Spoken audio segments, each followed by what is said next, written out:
Бактериямен күреседі. Сарымсақты шикідей жегенде аллицин заты бөлінеді. Бұл зат түрлі зиянды бактерияларды жояды. Ас мәзіріне шикі сарымсақты қоссаңыз, ағзаңыздағы өкпе құрты, дизентерия, кандидоз бенен герпес ауруларын тудыратын түрлі бактериялардан қорғайсыз. Қан тамырларының қызметін реттейді. Сарымсақтың құрамындағы аллицин жүрек қан тамырлары жүйесінің қызметін реттейді. Күніне сарымсақтың бір бөлігін жесе, қан тамырларын нығайтып, қан айналымын жақсартады. Залалды холестерин мөлшерін 10%-ға төмендетеді. Сәйкесінше қанның ұюын болдырмай, жүрек талмасының алдын алады. Қандағы қант мөлшерін төмендетеді. Қант диабетімен ауыратындар күнделікті сарымсақ жегені жөн. Сарымсақ қандағы қант мөлшерін 25%-ға төмендетеді. Бауырдағы инсулиннің ыдырауын баяулатады. Иммунитетті күшейтеді. Сарымсақ вирусты ауруларды емдеуде және олардың профилактикасында таптырмас табиғи дәрілік құрал. Қатерлі ісіктің алдын алады.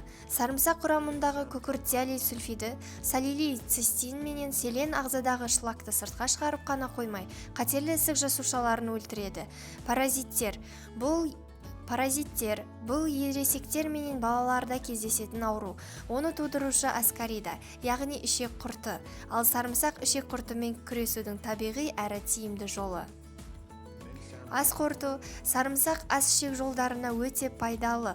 Оны күнделікті пайдалану асқазан сөлінің бөлінуіне және темірдің дұрыс сіңуіне көмектеседі. Буын аурулары. Сарымсақтың аяқ-қол буындары үшін пайдасы зор. Тұз жиналудың алдын алуға болады. Зақымданған буынның тіндерін қалпына келтіреді. Сүйек майларының азаюын болдырмайды. Остеоартриттің алдын алады. Теріні қалыпқа келтіреді. Сарымсақтың құрамындағы дәрумендер теріні серпінді етеді. Безеудің пайда болуын азайтады. Әжімнің бет терісінің қартаюының алдын алады. Артық салмақпен күрес. Сарымсақ дұрыс тамақтану механизмінің тетігі. Сарымсақты жеу арқылы артық салмақтан арылып қана қоймай, сол қалыпты ұзаққа дейін сақтауға мүмкіндік бар.